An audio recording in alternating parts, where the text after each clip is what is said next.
2. Los medios del buen encauzamiento. 175.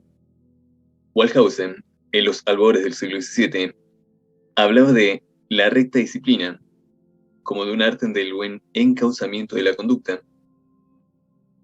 El poder disciplinario, en efecto, es un poder que, en lugar de sacar y de retirar, tiene como función principal la de enderezar conductas, o sin duda, de hacer esto para retirar mejor y sacar más. No encadena las fuerzas para reducirlas, lo hace de manera que, a la vez, pueda multiplicarlas y usarlas. En lugar de plegar uniformemente y en masa todo lo que le está sometido, separa, analiza, diferencia, lleva sus procedimientos de descomposición hasta las singularidades necesarias y suficientes. Encausa las multitudes móviles, confusas, inútiles de cuerpos y de fuerzas en una multiplicidad de elementos individuales, pequeñas células separadas, autonomías orgánicas, identidades y continuidades genéticas, segmentos combinatorios. La disciplina fabrica individuos. Es la técnica específica de un poder que se da a los individuos a la vez como objetos y como instrumentos de su ejercicio. No es un poder triunfante que a partir de su propio exceso pueda fiarse en su superpotencia. Es un poder modesto, suspicaz, que funciona según el modelo de una economía calculada pero permanente. Humildes modalidades, procedimientos menores, si se comparan con los rituales majestuosos de la soberanía o con los grandes aparatos del Estado.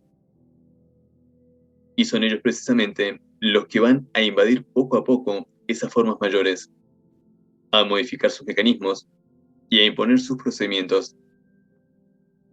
El aparato judicial no escapará de esta invasión apenas secreta. El éxito del poder disciplinario se debe sin duda al uso de instrumentos simples, la inspección jerárquica, la sanción normalizadora y su combinación en un procedimiento que le es específico, el examen. La vigilancia jerárquica. El ejercicio de la disciplina supone un dispositivo que coacciona por el juego de la mirada, un aparato en el que las técnicas que permiten ver inducen efectos de poder y donde, de rechazo, los medios de coerción hacen claramente visibles aquellos sobre quienes se aplican. Lentamente, en el transcurso de la época clásica, vemos construirse esos observatorios de la multiplicidad humana, 176, para los cuales la historia de las ciencias ha guardado tan pocos elogios.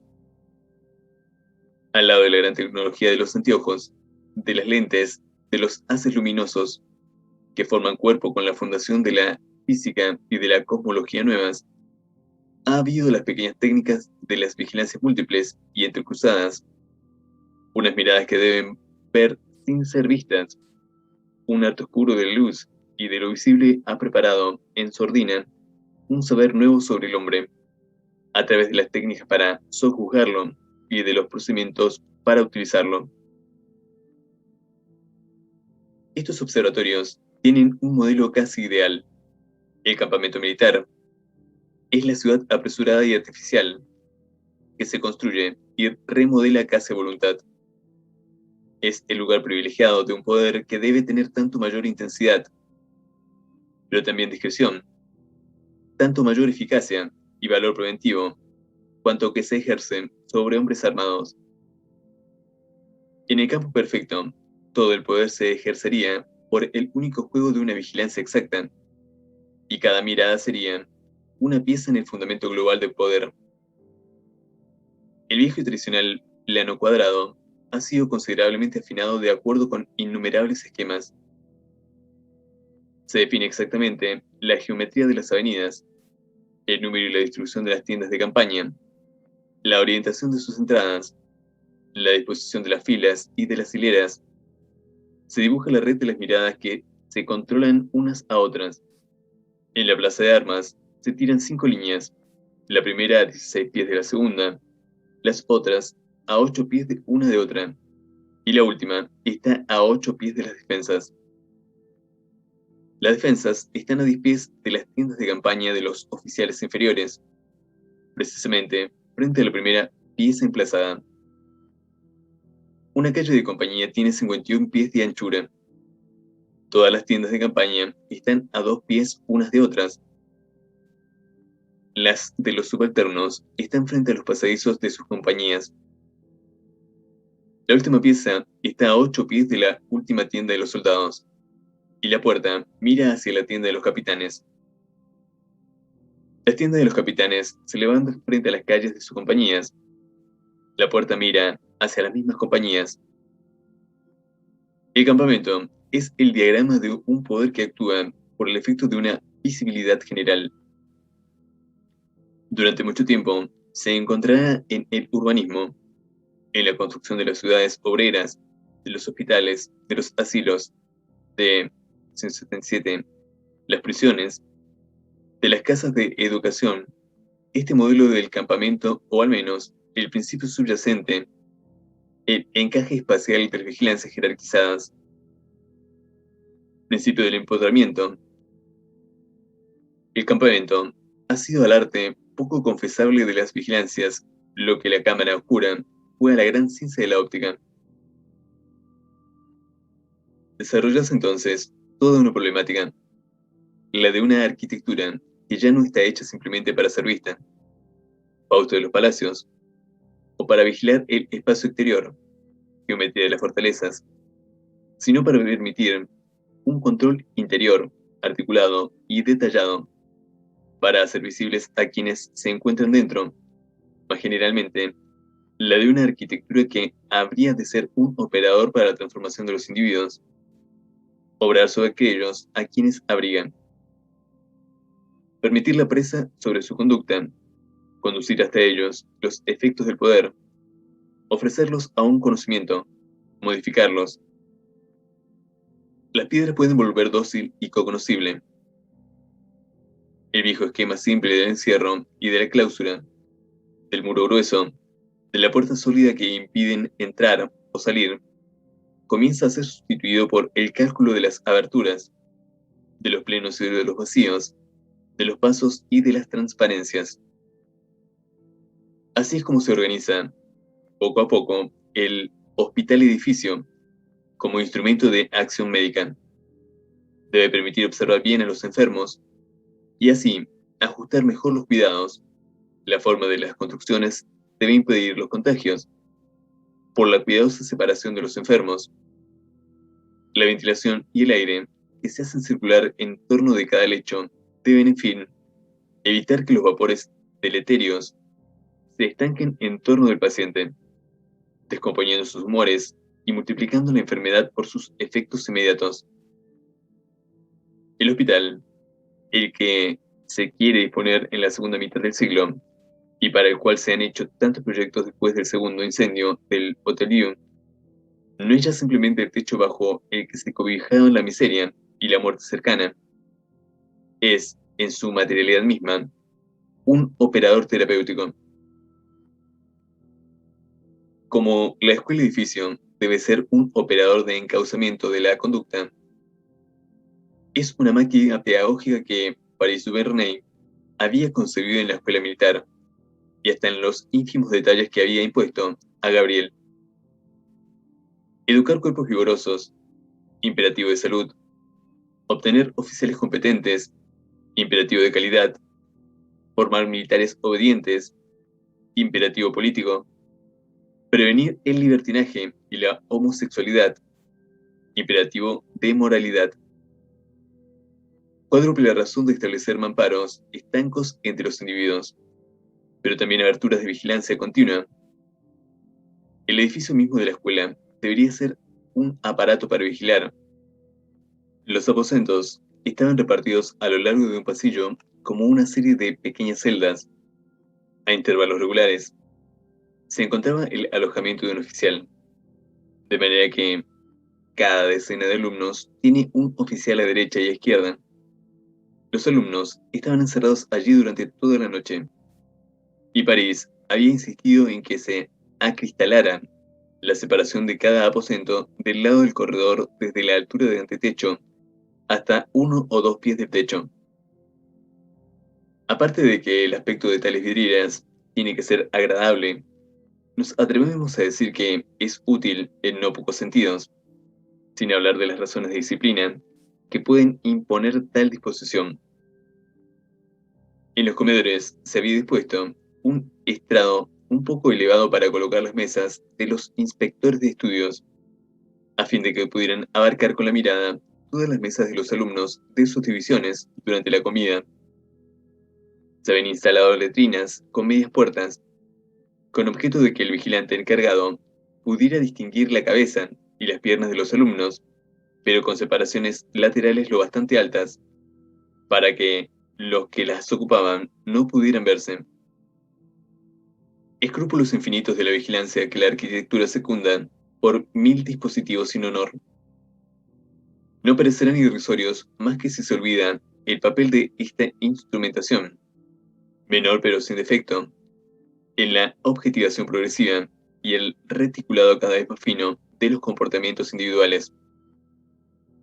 Las instituciones disciplinarias han secretado una maquinaria de control que ha funcionado como un microscopio de la conducta.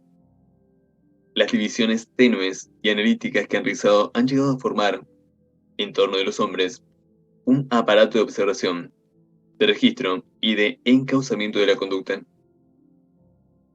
En estas máquinas de observar, cómo subdividir las miradas, cómo establecer entre ellas relevos, comunicaciones, qué hacer para que, de su multiplicidad calculada, resulte un poder homogéneo y continuo. El aparato disciplinario perfecto permitiría a una sola mirada verlo todo permanentemente. Un punto central sería a la vez fuente de luz que iluminara todo y lugar de convergencia para todo lo que debe ser sabido. Ojo perfecto al cual nada se sustrae y centro hacia el cual están vueltas todas las miradas. Esto es lo que había imaginado Ledoux al construir Arc et Senans, en el centro de las edificaciones dispuestas en círculo y abiertas todas hacia el interior. Una elevada construcción debía acumular las funciones administrativas de dirección, policíacas de vigilancia, económicas de control y de verificación, y religiosas de fomento, de la obediencia y del trabajo. De ahí vendrían todas las órdenes. Ahí estarían registradas todas las actividades, advertidas y juzgadas todas las faltas. Y esto inmediatamente, sin casi ningún otro soporte que una geometría exacta. Entre todas las razones del prestigio concedido, en la segunda mitad del siglo XVIII, a las arquitecturas circulares, hay que contar sin duda esta, la de que expresaban cierta utopía política. Pero la mirada disciplinaria ha tenido, de hecho, necesidad de relevos. Mejor que un círculo, la pirámide podía responder a dos exigencias: ser lo bastante completa para formar un sistema sin solución de continuidad, posibilidad por consiguiente de multiplicar sus escalones y de repartirlos sobre toda la superficie que controlar, y, sin embargo, ser lo bastante discreto para no gravitar con un peso inerte sobre la actividad que disciplinar, y no ser para ella un freno o un obstáculo. Integrarse al dispositivo disciplinario como una función que aumenta sus efectos posibles. Necesita descomponer sus instancias, pero para aumentar su función productora, especificar la vigilancia y hacerla funcional. Es el problema de los grandes talleres y de las fábricas, donde se organiza un nuevo tipo de vigilancia. Es diferente de que en los regímenes de las manufacturas realizados desde el exterior los inspectores, encargados de hacer aplicar los reglamentos. Se trata ahora de un control intenso, continuo, corre a lo largo de todo el proceso de trabajo, no recae, o no recae solamente, sobre la producción, índole, cantidad de materias primas, tipo de instrumentos utilizados, dimensiones y calidad de los productos, pero toma en cuenta la actividad de los hombres, su habilidad, su manera de trabajar, su rapidez, su celo, su conducta. Y es también cosa distinta del control doméstico del amo, presente al lado de los obreros y de los aprendices. ya que se efectúa por empleados, vigilantes, contralores y contramaestres. A medida que el aparato de producción se va haciendo más importante y más complejo, a medida que aumentan el número de los obreros y la división del trabajo, las tareas de control se hacen más necesarias y más difíciles. Vigilar pasa a ser entonces una función definida, pero que debe formar parte integrante del proceso de producción. Debe acompañarlo en toda su duración. Se hace indispensable un personal especializado, constantemente presente y distinto de los obreros. En la gran manufactura, todo se hace a toque de campana. Los obreros son obligados y reprendidos. Los empleados, acostumbrados con ellos a una actitud de superioridad y de mando, que realmente es necesaria con la multitud, los tratan duramente o con desprecio. Esto hace que sus obreros, o bien, sean más caros, o no hagan sino pasar por la manufactura. Pero si los obreros prefieren el encuadramiento de tipo corporativo a este nuevo régimen de vigilancia, los patronos reconocen en ello un elemento indisociable del sistema de la producción industrial, de la propiedad privada y de provecho. A la escala de una fábrica, de una gran fundidora o de una mina, los gastos se han multiplicado tanto que la más módica infidelidad sobre cada renglón daría para el total un fraude inmenso, que no solo absorbería los beneficios, sino que provocaría la disipación de los capitales. La menor impericia no advertida, y por este motivo repetida cada día, puede llegar a ser funesta a la empresa hasta el punto de aniquilarla en muy poco tiempo. De donde el hecho de que únicamente unos agentes, dependientes de manera directa del propietario y adscritos a esta sola misión, podrán vigilar que no haya un solo céntimo gastado inútilmente y que no haya un solo momento del día perdido. Su papel será vigilar a los obreros, inspeccionar todos los trabajos, enterar al comité de todos los hechos. La vigilancia pasa a ser un operador económico decisivo, en la medida en que es a la vez una pieza interna en el aparato de producción y un engranaje especificado del poder disciplinario. El mismo movimiento en la organización de la enseñanza elemental, especificación de la vigilancia e integración al nexo pedagógico, el desarrollo de las escuelas parroquiales, el aumento del número de sus alumnos, la inexistencia de métodos que permitieran reglamentar simultáneamente la actividad de una clase entera, con el desorden y la confusión consiguientes, hace necesaria la instalación de controles. Para ayudar al maestro, Battencourt elige entre los mejores alumnos a una serie de oficiales, intendentes, observadores, instructores, repetidores, recitadores de oraciones, oficiales de escritura, habilitados de tinta, cuestores de pobres y visitadores.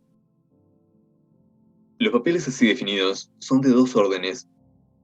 Unos corresponden a cometidos materiales, distribuir la tinta y el papel, dar el sobrante del material a los pobres, leer textos espirituales los días de fiesta, etc. Los otros son del orden de la vigilancia. Los observadores deben tener en cuenta quién ha abandonado su banco, quién charla, quién no tiene rosario ni libro de horas, quién se comporta mal en misa, quién comete algún acto de inmodestia, charla o griterío en la calle. Los admonitores se encargan de llevar la cuenta de los que hablan o estudian sus lecciones emitiendo un zumbido, de los que no escriben o juguetean. Los visitantes investigan en las familias sobre los alumnos que no han asistido algún día a clase o que han cometido faltas graves. En cuanto a los intendentes, vigilan a todos los demás oficiales. Tan solo los repetidores desempeñan un papel pedagógico. Hacen leer a los alumnos de dos en voz baja. Ahora bien, algunas décadas más tarde, Demia reproduce una jerarquía del mismo tipo, pero las funciones de vigilancia llevan ahora aparejadas, casi todas, un papel pedagógico. Un auxiliar enseña a coger la pluma, guía la mano, corrige los errores y a la vez señala las faltas cuando se discute. Otro auxiliar desempeña las mismas tareas en la clase de lectura. El intendente, que controla a los demás oficiales y vigila la actitud general, está también encargado de acostumbrar a los recién llegados al estilo de los ejercicios de la escuela. Los decuriones hacen recitar las lecciones y marcan a aquellos que no la saben. Tenemos con esto el esbozo de una institución de tipo de enseñanza mutua, donde están integrados en el interior de un dispositivo único tres procedimientos: la enseñanza propiamente dicha, la adquisición de conocimientos por el ejercicio mismo de la actividad pedagógica y, finalmente, una observación recíproca y jerarquizada. Inscríbese en el corazón de la práctica de enseñanza una relación de vigilancia, definida y regulada, no como una pieza agregada o adyacente, sino como un mecanismo que le es inherente y que multiplica su eficacia. La vigilancia jerarquizada, continua y funcional no es, sin duda, una de las grandes invenciones técnicas del siglo XVIII, pero su insidiosa extensión debe su importancia a las nuevas mecánicas de poder que lleva consigo. El poder disciplinario, gracias a ella, se convierte en un sistema integrado, vinculado del interior a la economía y a los fines del dispositivo en que se ejerce. Se organiza también como un poder múltiple, automático y anónimo, porque si es cierto que la vigilancia reposa sobre individuos, su funcionamiento es el de un sistema de relaciones de arriba a abajo, pero también hasta cierto punto de abajo a arriba y lateralmente. Este sistema hace que resista el conjunto y lo atraviesa íntegramente por efectos de poder que se apoyan unos sobre otros, vigilantes perpetuamente vigilados. El poder en la vigilancia jerarquizada de las disciplinas no se tiene como se tiene una cosa, no se transfiere como una propiedad, funciona como una maquinaria. Y si es cierto que su organización piramidal le da un jefe, es el aparato entero el que produce poder y distribuye los individuos en ese campo permanente y continuo, lo cual permite al poder disciplinario ser a la vez absolutamente indiscreto, ya que está por doquier y siempre alerta. No deja en principio ninguna zona de sombra y controla sin cesar a aquellos mismos que están encargados de controlarlo. Y absolutamente discreto, ya que funciona permanentemente y en una buena parte en silencio.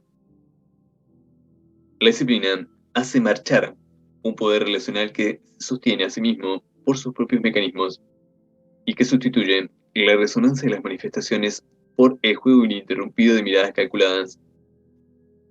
Gracias a las técnicas de vigilancia, la física del poder, el dominio sobre el cuerpo se efectúan de acuerdo con las leyes de la óptica y de la mecánica, de acuerdo con todo un juego de espacios, de líneas, de pantallas, de haces, de grados, y sin recurrir, en principio, al menos al exceso, a la fuerza, a la violencia.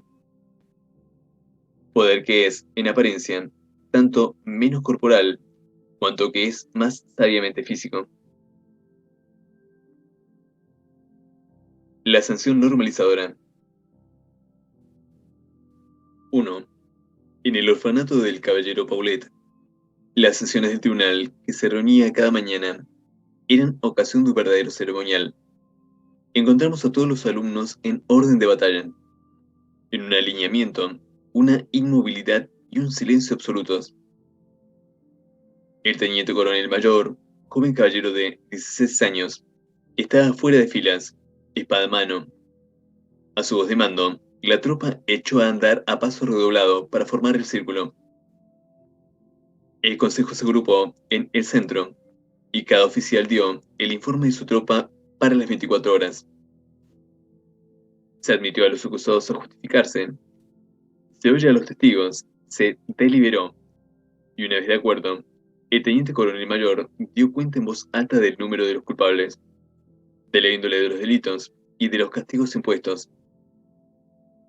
La tropa desfiló a continuación en el mayor orden, En el corazón de todos los sistemas disciplinarios funciona un pequeño mecanismo penal. Beneficia de cierto privilegio de justicia, con sus propias leyes, sus delitos especificados, sus formas particulares de sanción, sus instancias de juicio. Las disciplinas establecen una infrapenalidad, reticulan un espacio que las leyes dejan vacío, califican y reprimen un conjunto de conductas que su relativa indiferencia hacía sustraerse a los grandes sistemas de castigo. Al entrar, los compañeros deberán saludarse unos a otros. Al salir, deberán guardar los artículos y útiles de que se han servido y, en la época en que se velan, apagar su lámpara. Está expresamente prohibido entretener a los compañeros con gestos o de otra manera. Deberán comportarse honesta y decentemente. Aquel que se ausente más de 5 minutos sin avisar al señor Oppenheim será consignado por media jornada.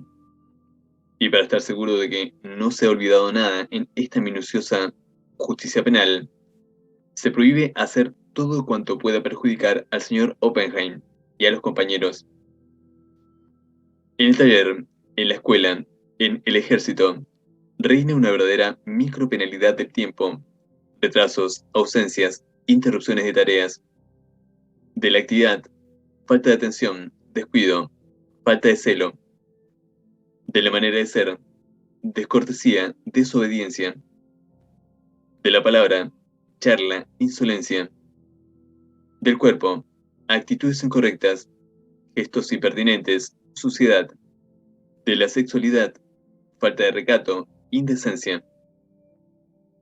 Al mismo tiempo se utiliza, a título de castigos, una serie de procedimientos sutiles que van desde el castigo físico leve a privaciones menores y pequeñas humillaciones.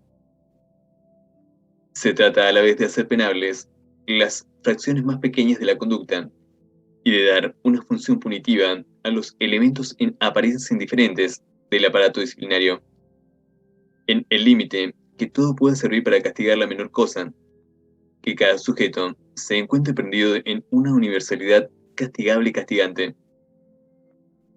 Con la palabra castigo debe comprenderse todo lo que es capaz de hacer sentir a los niños la falta que han cometido, todo lo que es capaz de humillarlos, de causarles confusión, cierta frialdad, cierta indiferencia, una pregunta, una humillación, una destitución de puesto.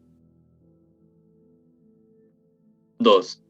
Pero la disciplina lleva consigo una manera específica de castigar, y que no es únicamente un modelo reducido del tribunal.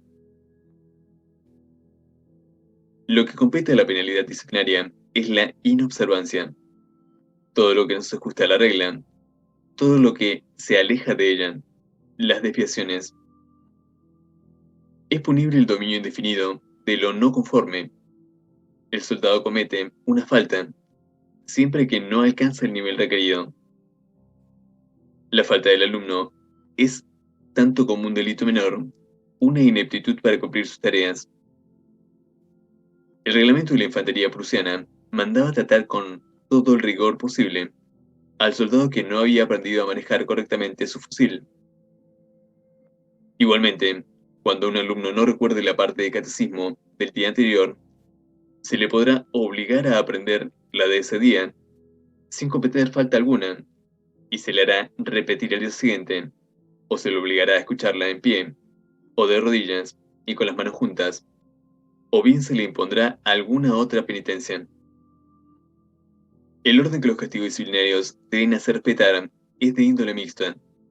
Es un orden artificial, dispuesto de manera explícita por una ley, un programa, un reglamento. Pero es también un orden definido por unos procesos naturales y observables. La duración de un aprendizaje, el tiempo de un ejercicio, el nivel de aptitud se refieren a una regularidad, que es también una regla. Los alumnos de las escuelas cristianas no deben jamás ser colocados ante una lección de la que no son todavía capaces, pues se les pondría en peligro de no poder aprender nada. Sin embargo, la duración de cada estadio se halla fijada reglamentariamente, y aquel que en el término de 3 exámenes no ha podido pasar al grado superior debe ser colocado, bien en evidencia, en el banco de los ignorantes. El castigo, en régimen disciplinario, supone una doble referencia jurídico-natural. 3. El castigo disciplinario tiene por función reducir las desviaciones. Debe, por lo tanto, ser esencialmente correctivo, al lado de los castigos tomados directamente del modelo judicial, multas, látigo, calabozo. Los sistemas disciplinarios dan privilegio a los castigos del orden del ejercicio, del aprendizaje intensificado, multiplicado, varias veces repetido. El reglamento de 1766 para la infantería preveía que los soldados de primera clase que muestren algún descuido o mala voluntad serán relegados a la última clase y no podrán reintegrarse a la primera sino después de nuevos ejercicios y un nuevo examen. Como decía, por su parte, J. B. de la Salle, los trabajos impuestos como castigo, pensum, son, de todas las penitencias, lo más honesto para un maestro, lo más ventajoso y lo más agradable para los padres. Permiten obtener de las faltas mismas de los niños medios para hacerlos progresar al corregir sus defectos. A aquellos, por ejemplo, que no hayan escrito todo lo que deben escribir o no se hayan aplicado a hacerlo bien, se les podrá dar como castigo algunas líneas que escribir o que aprender de memoria. El castigo disciplinario es, en una buena parte, al menos, isomorfo a la obligación misma. Es menos la venganza de la ley ultrajada que su repetición, su insistencia redoblada, tanto que el efecto correctivo que se espera no pasa de una manera accesoria por la expiación y el arrepentimiento. Se obtiene directamente por el mecanismo de un encauzamiento de la conducta. Castigar es ejercitar. 4. El castigo y la disciplina no es sino un elemento de un sistema doble, gratificación, sanción, y es este sistema el que se vuelve operante en el proceso de encauzamiento de la conducta y de corrección. El maestro debe evitar, tanto como se pueda, usar de castigos. Por el contrario, debe tratar de hacer que las recompensas sean más frecuentes que las penas, ya que los perezosos se sienten más incitados por el deseo de ser recompensados, como los diligentes que por el temor de los castigos. Por lo cual se obtendrá un fruto muy grande cuando el maestro, obligado a usar de castigo, conquiste si puede el corazón del niño, antes que aplicarle aquel. Este mecanismo de dos elementos permite cierto número de operaciones características de la penalidad disciplinaria. En primer lugar, la calificación de las conductas y de las cualidades a partir de dos valores opuestos del bien y del mal, en lugar de la división simple de lo vedado, tal como la conoce la justicia penal, se tiene una distribución entre polo positivo y polo negativo. Toda la conducta cae en el campo de las buenas y de las malas notas, de los buenos y de los malos puntos. Es posible además establecer una cuantificación y una economía cifrada, una contabilidad penal, sin cesar puesta al día, permite obtener el balance punitivo de cada cual. La justicia escolar ha llevado muy lejos este sistema, cuyos rudimentos, al menos, se encuentran en el ejército o en los talleres. Los hermanos de las escuelas cristianas habían organizado toda una microeconomía de los privilegios y de los trabajos como castigo. Los privilegios servirán a los alumnos para eximirse de las penitencias que les sean impuestas. A un escolar, por ejemplo, se le habrá impuesto como castigo la copia de 4 o 6 preguntas del catecismo. Podrá librarse de esta penitencia mediante algunos puntos de privilegios. El maestro asignará el número necesario para cada pregunta. Como los privilegios valen cierto número de puntos, el maestro tiene otro de menor valor, que servirán a manera de moneda de cambio de los primeros. Así, por ejemplo, un niño habrá recibido un castigo del cual no puede redimirse, sino a cambio de 6 puntos, posee un privilegio de 10. Entonces, se lo presenta al maestro, el cual le devuelve 4 puntos, y así en cuanto a los demás. Y por el juego de esta cuantificación, de esta circulación de los adelantos y de las deudas, gracias al cálculo permanente de las notaciones en más y menos, los aparatos disciplinarios jerarquizan los unos con relación a los otros, a las buenas y a las malas personas. A través de esta microeconomía de una penalidad perpetua, se opera una diferenciación que no es la de los actos, sino de los individuos mismos, de su índole, de sus virtualidades, de su nivel o de su valor. La disciplina, al sancionar los actos con exactitud, calibra a los individuos. En verdad, la penalidad que pone en práctica se integra en el ciclo de conocimiento de los individuos. 5. La distribución según los rangos o los grados tiene un doble papel: señalar las desviaciones, jerarquizar las cualidades, las competencias y las aptitudes, pero también castigar y recompensar. Funcionamiento penal de la ordenación y carácter ordinal de la sanción. La disciplina recompensa por el único juego de los ascensos, permitiendo ganar rangos y puestos. Castiga haciendo retroceder y degradando. El rango por sí mismo equivale a recompensa o a castigo. Se había puesto a punto en la escuela militar un sistema completo de clasificación honorífica, y unos detalles de indumentaria revelaban a los ojos de todos, y unos castigos más o menos nobles o vergonzosos iban unidos, como marca de privilegio o de infamia, a los rangos así distribuidos. Este reparto clasificatorio y penal se efectúa a intervalos cercanos por los informes que los oficiales, los profesores y sus ayudantes suministran, sin consideración de edad o de grado, sobre las cualidades morales de los alumnos y sobre su conducta universalmente reconocida. La primera clase, llamada de los muy buenos, se distingue por una hombrera de plata. Su honor consiste en ser tratada como una tropa puramente militar. Por lo tanto, serán militares los castigos a que tiene derecho, los arrestos y, en casos graves, la prisión. La segunda clase, de los buenos, lleva una hombrera de seda de color rojo vivo y plata. Pueden ser arrestados y llevados a la prisión, pero también enjaulados y puestos de rodillas. La clase de los mediocres tiene derecho a una hombrera de lana roja. A las penas precedentes se agrega, llegado el caso, el sayal. La última clase, la de los malos, está marcada por una hombrera de lana parda. Los alumnos de esta clase estarán sometidos a todos los castigos usados en la escuela, o todos aquellos que se cree necesario introducir e incluso el calabozo sin luz. A esto se añadió, durante un tiempo, la clase vergonzosa, para la cual se hicieron reglamentos particulares, de manera que quienes la componen habrán de estar siempre separados de los demás y vestidos de sayal.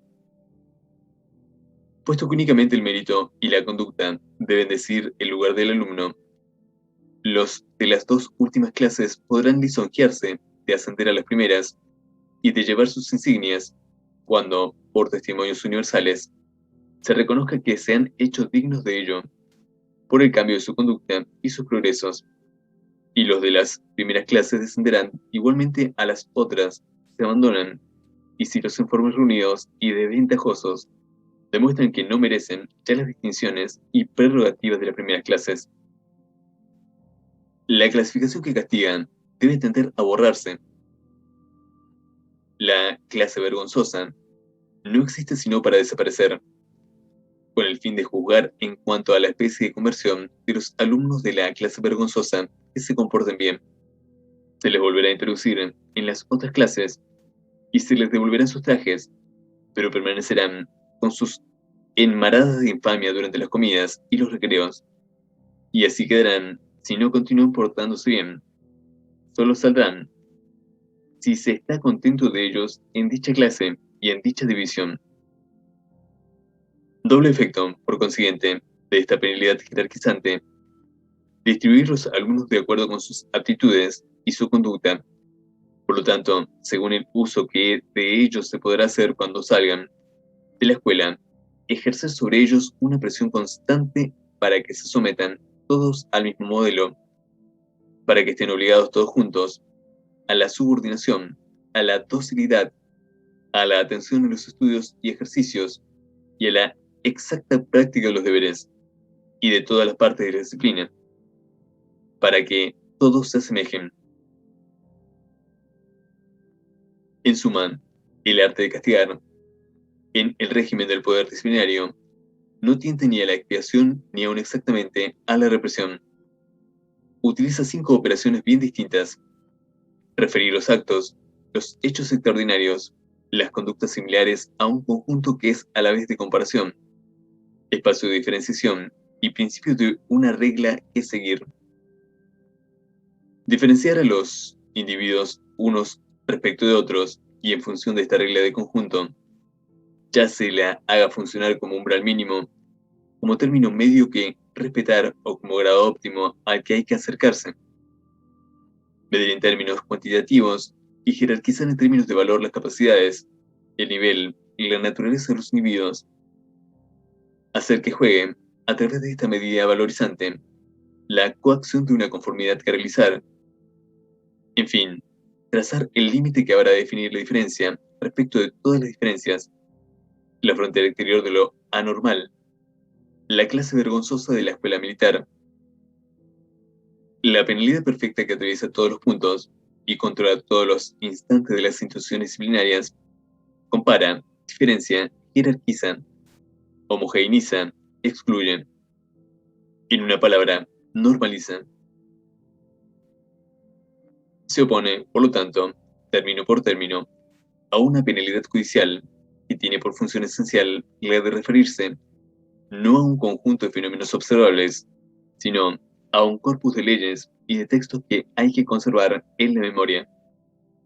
No la de diferenciar a unos individuos, sino de especificar unos actos bajo cierto número de categorías generales. No la de jerarquizar, sino la de hacer jugar pura y simplemente la oposición binaria de lo permitido y lo prohibido. No la de homogeneizar, sino la de operar la división, obtenida de una vez por todas, de la condena.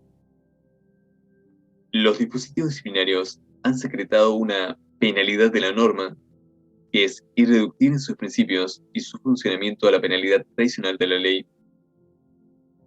El pequeño tribunal que parece actuar permanentemente en los edificios de disciplina y que a veces adopta la forma teatral del gran aparato judicial, no debe engañar, no prolonga, excepto por algunas continuidades formales, los mecanismos de la justicia criminal hasta la trama de la existencia cotidiana, o al menos no es lo esencial. Las disciplinas han fabricado, apoyándose en toda una serie de procedimientos, por lo demás muy antiguos, un nuevo funcionamiento punitivo, y es este el que poco a poco ha revestido el gran aparato exterior que parecía reproducir modesta o irónicamente. El funcionamiento jurídico antropológico que se revela en toda la historia de la penalidad moderna no tiene su origen en la superposición a la justicia criminal de las ciencias humanas y las exigencias propias de esta nueva racionalidad o del humanismo que llevaría consigo. Tiene su punto de formación en la técnica disciplinaria que ha hecho jugar esos nuevos mecanismos de sanción normalizadora. Aparece, a través de las disciplinas, el poder de la norma.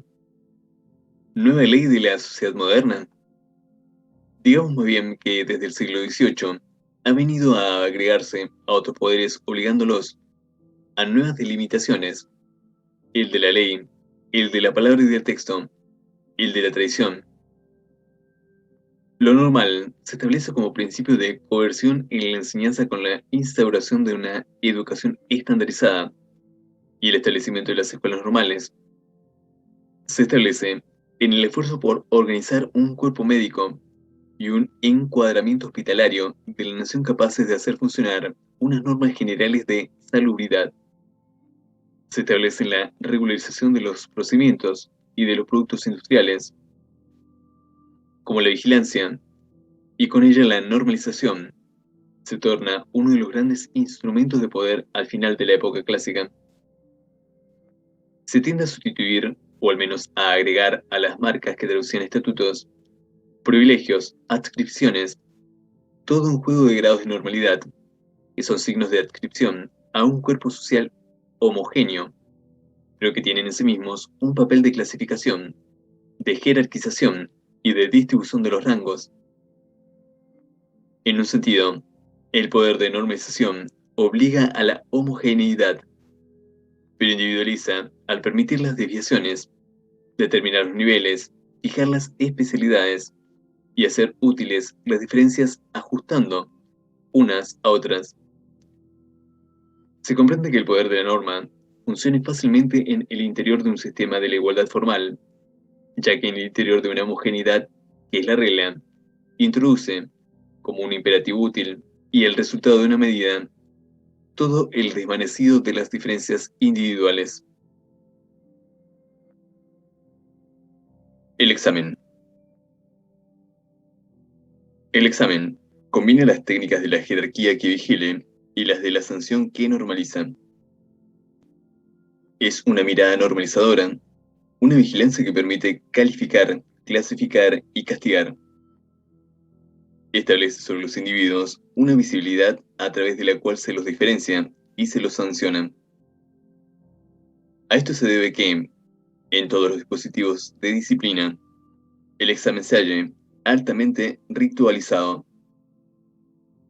En él vienen a unirse la ceremonia del poder y la forma de la experiencia, el despliegue de la fuerza y el establecimiento de la verdad. En el corazón de los procedimientos de disciplina manifiesta el sometimiento de aquellos que se persiguen como objetos y la objetivación de aquellos que están sometidos. La superposición de las relaciones de poder y de las relaciones de saber adquiere en el examen toda su notoriedad visible. Otra innovación de la época clásica que los historiadores de las ciencias dejaron en la sombra. Se hace la historia de las experiencias sobre los ciegos, de nacimiento, los niños lobo o sobre la hipnosis. Pero, ¿quién hará la historia más general, más imprecisa, más determinante también del examen, de sus rituales, de sus métodos, de sus personajes y de su papel, de sus juegos de preguntas y respuestas, de sus sistemas de notación y de clasificación? Porque en esta pobre técnica se encuentran implicados todo un dominio de saber, todo un tipo de poder. Se habla a menudo de la ideología que llevan en sí, de manera discreta o parlanchina, las ciencias humanas, pero su tecnología misma, ese pequeño esquema operatorio que tiene tal difusión, de la psiquiatría a la pedagogía, del diagnóstico de las enfermedades a la contratación de mano de obra, ese procedimiento tan familiar del examen, no utiliza en el interior de un solo mecanismo unas relaciones de poder que permiten obtener y constituir cierto saber. No es simplemente al nivel de la conciencia, de las representaciones y en lo que se cree saber, sino al nivel de lo que hace posible un saber donde realiza la actuación política. Una de las condiciones esenciales para el desbloqueo epistemológico de la medicina a fines del siglo XVIII fue la organización del hospital como aparato de examinar. El ritual de la visita es su forma más llamativa.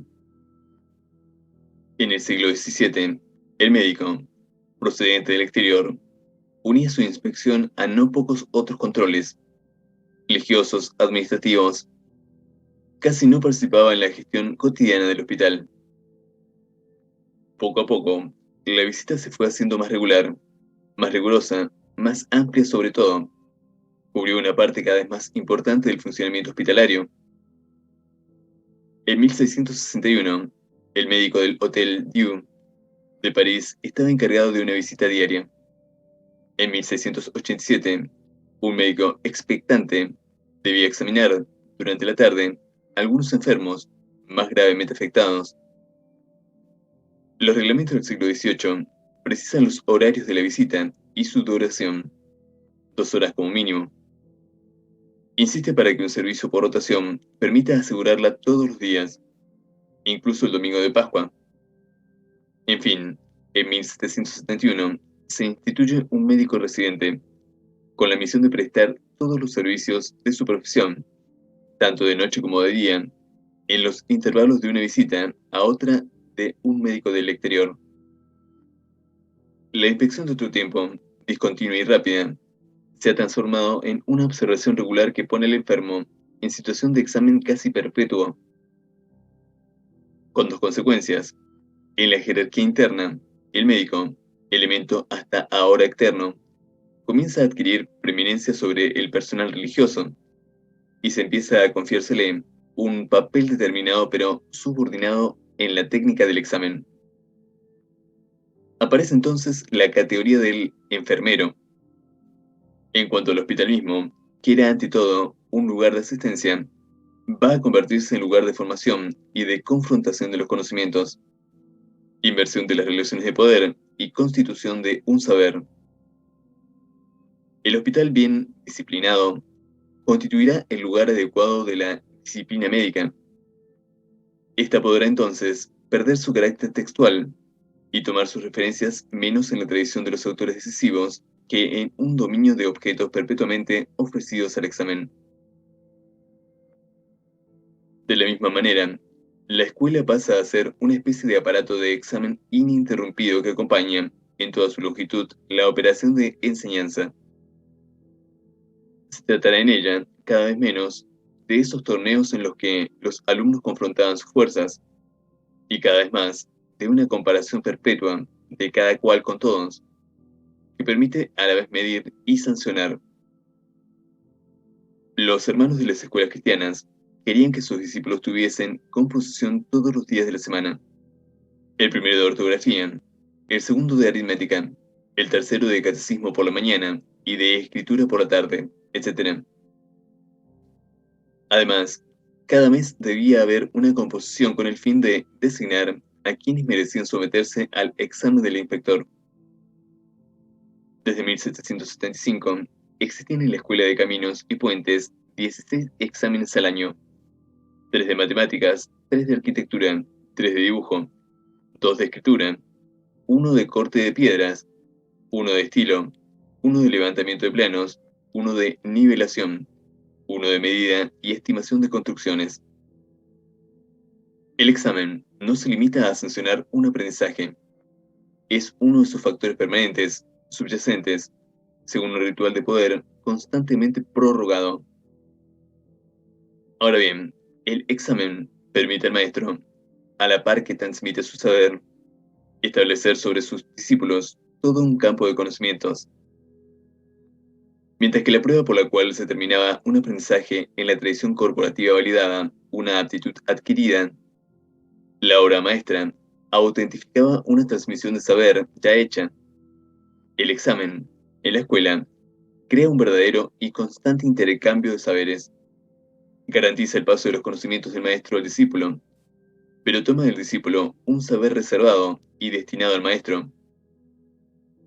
La escuela pasa a ser el lugar de elaboración de la pedagogía, y así como el procedimiento del examen hospitalario ha permitido el desbloqueo epistemológico de la medicina, la época de la escuela examinatoria ha marcado el comienzo de una pedagogía que funciona como ciencia.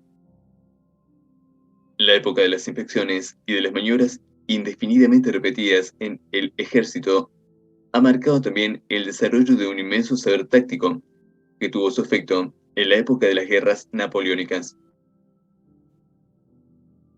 El examen lleva consigo todo un mecanismo que une a cierta forma de ejercicio del poder cierto tipo de formación de saber. 1. El examen invierte la economía de la visibilidad en el ejercicio del poder. Tradicionalmente el poder es lo que se ve, lo que se muestra, lo que se manifiesta, y de manera paradójica, encuentra el principio de su fuerza en el movimiento por el cual la despliega. Aquellos sobre quienes se ejerce pueden mantenerse en la sombra. No reciben luz sino de esa parte de poder que les está concedida, o del reflejo que recae en ellos un instante. En cuanto al poder disciplinario, se ejerce haciéndose invisible. En cambio, impone a aquellos a quienes somete un principio de visibilidad obligatorio. En la disciplina, son los sometidos los que tienen que ser vistos. Su iluminación garantiza el dominio del poder que se ejerce sobre ellos. El hecho de ser visto sin cesar, de poder ser visto constantemente, es lo que mantiene en su sometimiento al individuo disciplinario. Y el examen es la técnica por la cual el poder, en lugar de emitir los signos de su potencia, en lugar de imponer su marca a sus sometidos, mantiene a estos en un mecanismo de objetivación. En el espacio que domina, el poder disciplinario manifiesta, en cuanto a lo esencial, su poderío acondicionando objetos. El examen equivale a la ceremonia de esta objetivación. Hasta aquí, el papel de la ceremonia política había sido dar lugar a la manifestación, a la vez excesiva y regulada del poder. Era una expresión suntuaria de potencia, un gasto a la vez exagerado y codificado en el que el poder recobraba su vigor. La ceremonia se aparejaba siempre, más o menos, al triunfo.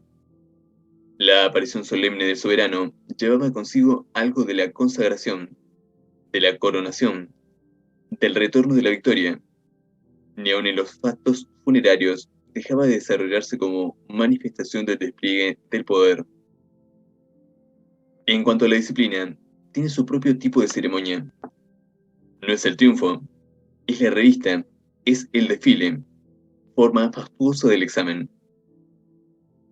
Los súbditos son ofrecidos en él como objetos, a la observación de un poder que no se manifiesta sino tan solo por su mirada.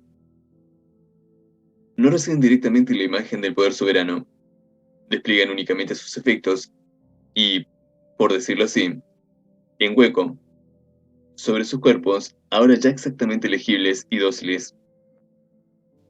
El 15 de marzo de 1666 pasa Luis XIV su primera revista militar.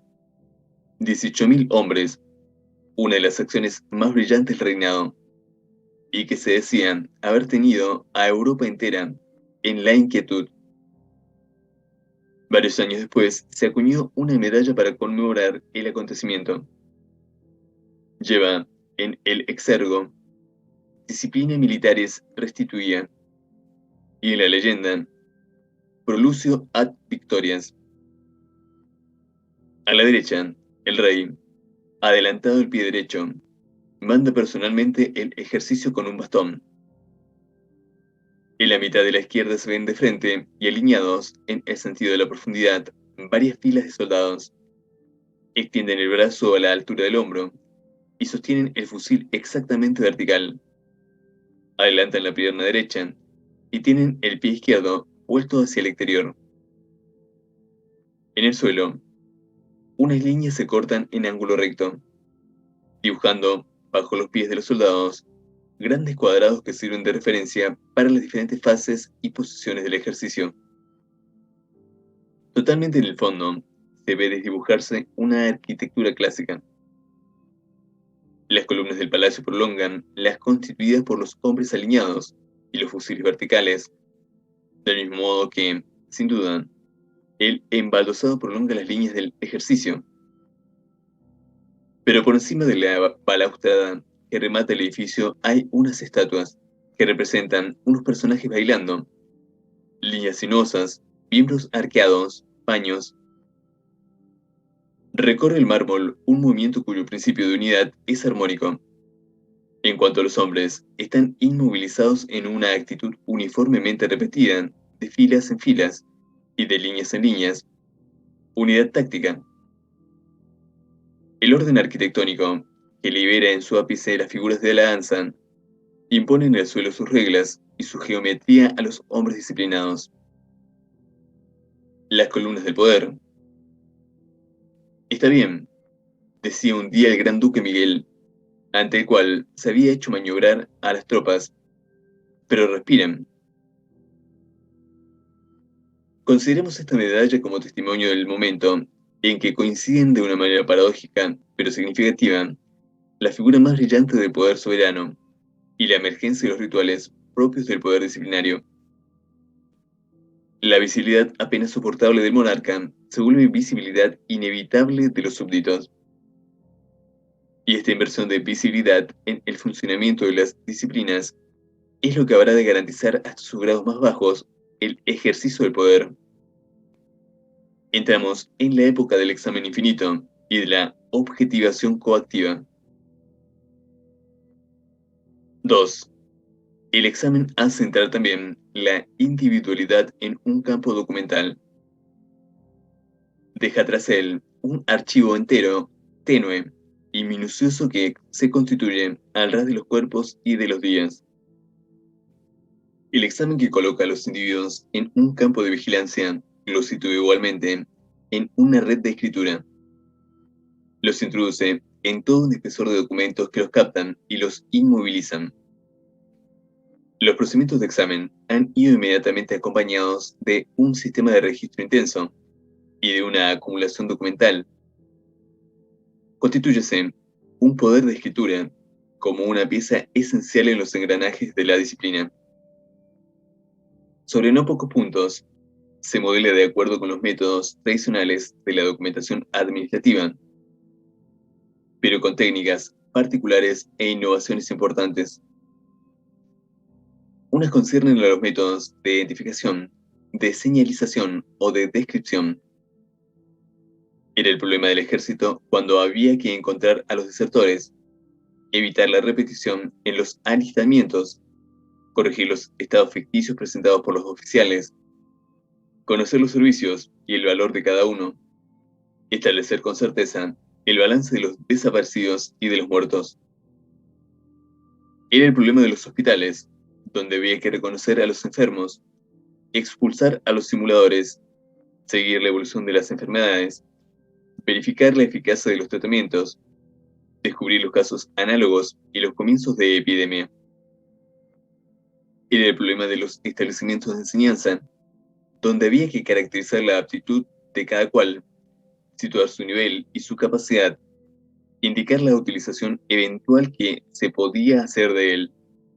El registro sirve para recurrir a él en el tiempo y lugar oportunos, para conocer las costumbres de los niños, su adelanto en el camino de la piedad, en el catecismo, en las letras, según el tiempo de la escuela, su espíritu y juicio que encontrará marcado desde su entrada.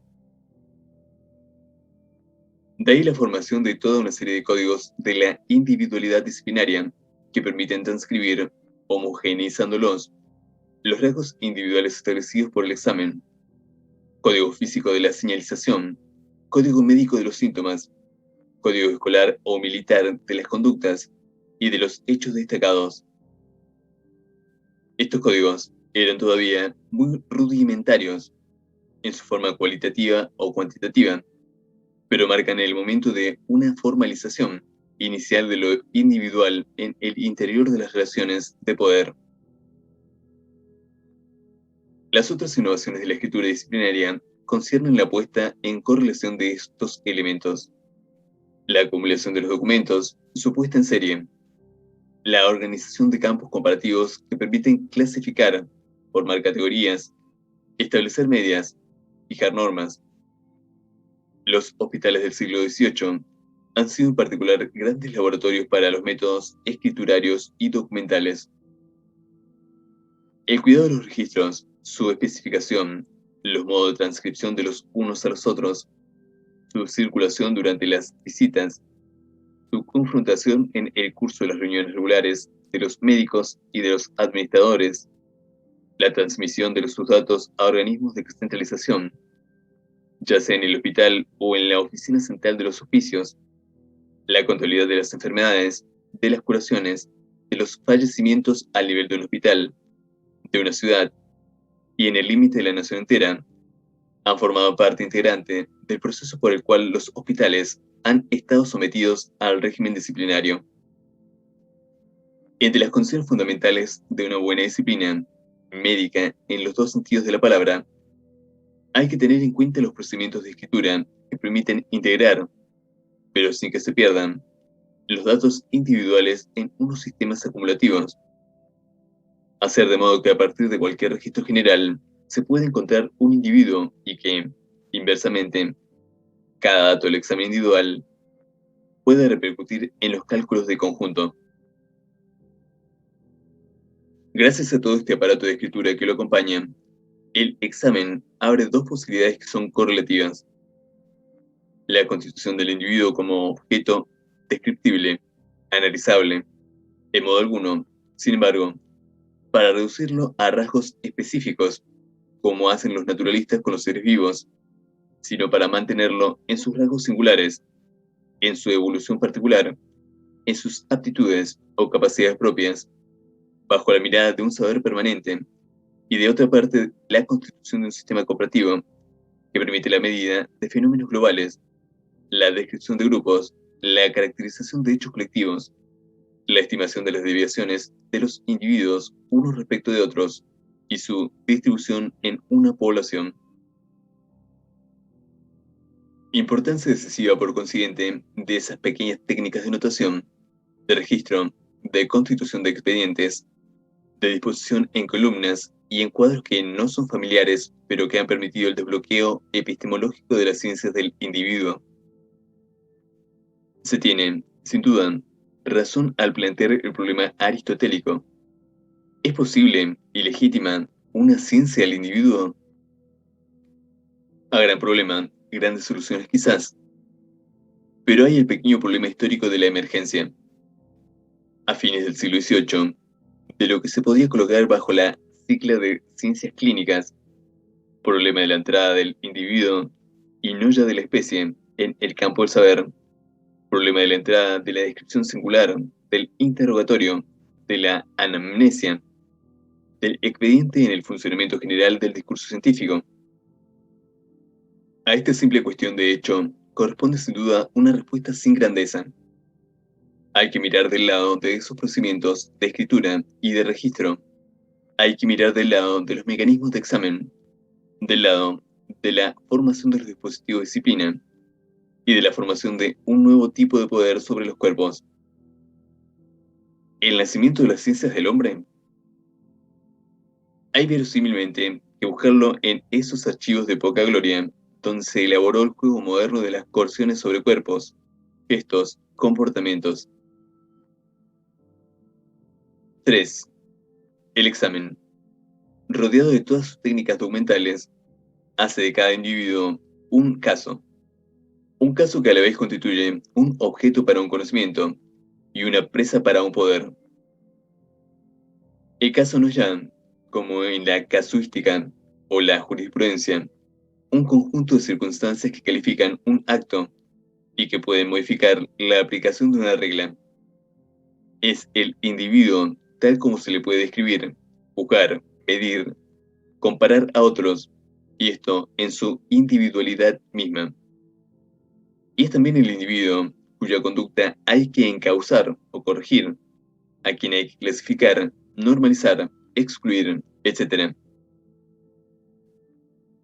Durante mucho tiempo, la individualidad común, la de abajo y de todo el mundo, se ha mantenido por bajo del umbral de descripción. Ser mirado, observado, referido detalladamente, seguido a diario por una escritura ininterrumpida, era un privilegio. La crónica de un hombre, el relato de su vida, su historiografía relatada al hilo de su existencia, formaban parte de los rituales de su poderío. Ahora bien, los procedimientos disciplinarios invierten esa relación, rebajan el umbral de la individualidad descriptible y hacen de esta descripción un medio de control y un método de dominación. No ya monumento para una memoria futura, sino documento para una utilización eventual. Y esta descriptibilidad nueva es tanto más marcada cuanto que el encuadramiento disciplinario es estricto. El niño, el enfermo, el loco, el condenado pasarán a ser, cada vez más fácilmente a partir del siglo XVIII, y según una pendiente que es la de los mecanismos de disciplina, objeto de decisiones individuales y de relatos biográficos. Esta consignación por escrito de las existencias reales no es ya un procedimiento de heroicización, funciona como procedimiento de objetivación y de sometimiento. La vida, cuidadosamente cotejada de los enfermos mentales o de los delincuentes corresponde, como la Crónica de los Reyes o la epopeya de los grandes bandidos populares, a cierta función política de la escritura, pero en otra técnica completamente distinta del poder. El examen como fijación, a la vez ritual y científica, de las diferencias individuales, como adscripción de cada cual al rótulo de su propia singularidad, en oposición a la ceremonia en la que se manifiestan los estatutos, los nacimientos, los privilegios, las funciones, con toda la resonancia de sus marcas, indica la aparición de una modalidad nueva de poder en la que cada cual recibe, como estatuto, su propia individualidad, y en la que es estatutariamente vinculado a los rasgos, las medidas, los desvíos, las notas que lo caracterizan y hacen de él, de todos modos, un caso. Finalmente, el examen se halla en el centro de los procedimientos que constituyen el individuo como objeto y efecto de poder, como efecto y objeto de saber. Es el que, combinando vigilancia jerárquica y sanción normalizadora, garantiza las grandes funciones disciplinarias de distribución y de clasificación, de extracción máxima de las fuerzas y del tiempo, de acumulación genética continua, de composición óptima de las actitudes. Por lo tanto, de fabricación de la individualidad celular, orgánica, genética y combinatoria. Con él se ritualizan esas disciplinas que se pueden caracterizar con una palabra diciendo que son una modalidad de poder para el que la diferencia individual es pertinente. Las disciplinas marcan el momento en que se efectúa lo que se podría llamar la inversión del eje político de la individualización. En sociedades de las que el régimen feudal solo es un ejemplo, puede decirse que la individualización es máxima del lado que se ejerce la soberanía y las regiones superiores del poder. Cuanto mayor cantidad de poderío o de privilegio se tiene, más marcado se está como individuo, por rituales, discursos o representaciones plásticas.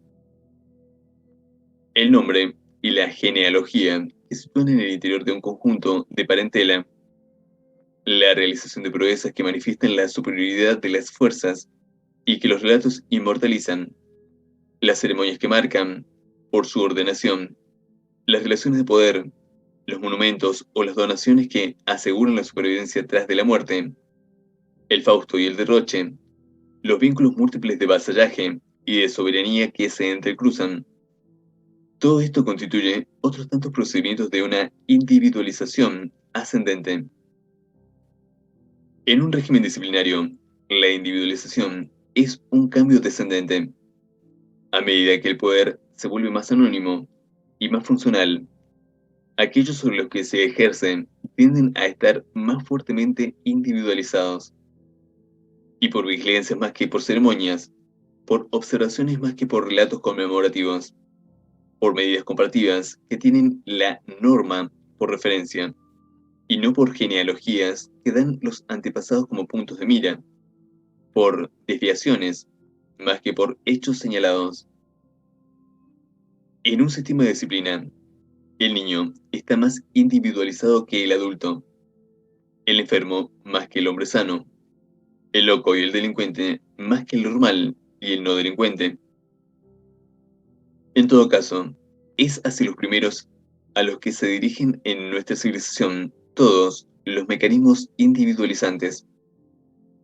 Y cuando se quiere individualizar al adulto sano, normal y legalista, es siempre buscando lo que hay en él, todavía de niño, la locura secreta que lo habita, el crimen fundamental que ha querido cometer. Todas las ciencias, análisis o prácticas con raíz psico tienen su lugar en esta inversión histórica de los procedimientos de individualización. El momento en que se ha pasado de mecanismos histórico-rituales de formación de la individualidad a los mecanismos científico-disciplinarios, donde lo normal ha revelado a lo ancestral y la medida del estatuto, sustituyendo así la individualidad del hombre memorable por la del hombre calculable. Ese momento en que las ciencias del hombre han llegado a ser posibles es aquel en que se utilizaron una nueva tecnología del poder y otra anatomía política del cuerpo. Y si desde el fondo de la Edad Media hasta hoy la aventura es realmente el relato de la individualidad, el paso de lo épico a lo novelesco, del hecho hazañoso a la secreta singularidad, de los largos exilios a la búsqueda interior de la infancia, de los torneos a los fantasmas, se inscribe también en la formación de una sociedad disciplinaria. Son las desdichas del pequeño Hans, y ya no el bueno del pequeño Henry, los que refieren la aventura de nuestra infancia. El román de la Rose está escrito hoy por Mary Burns, en el lugar de Lanzarote, el presidente Shriver. Suele decirse que el modelo de una sociedad que tuviera por elementos constitutivos unos individuos está tomado de las formas jurídicas abstractas del contrato y del cambio. La sociedad mercantil se habría representado como una asociación contractual de sujetos jurídicos aislados. Es posible. La teoría política de los siglos XVII y XVIII parece obedecer a menudo, en efecto, a este esquema. Pero no hay que olvidar que ha existido en la misma época una técnica para constituir efectivamente a los individuos como elementos correlativos de un poder y de un saber. El individuo es sin duda el átomo ficticio de una representación ideológica de la sociedad, pero es también una realidad fabricada por esa tecnología específica de poder que se llama la disciplina. Hay que cesar de describir siempre los efectos de poder en términos negativos. Excluye, reprime, rechaza, censura, abstrae, disimula, oculta. De hecho, el poder produce realidad, produce ámbitos de objetos y rituales de verdad. El individuo y el conocimiento que de él se puede obtener corresponden a esta producción. Pero atribuir tal poder a los ardides con frecuencia minúsculos de la disciplina no es concederles mucho. ¿De dónde pueden obtener tan amplios efectos?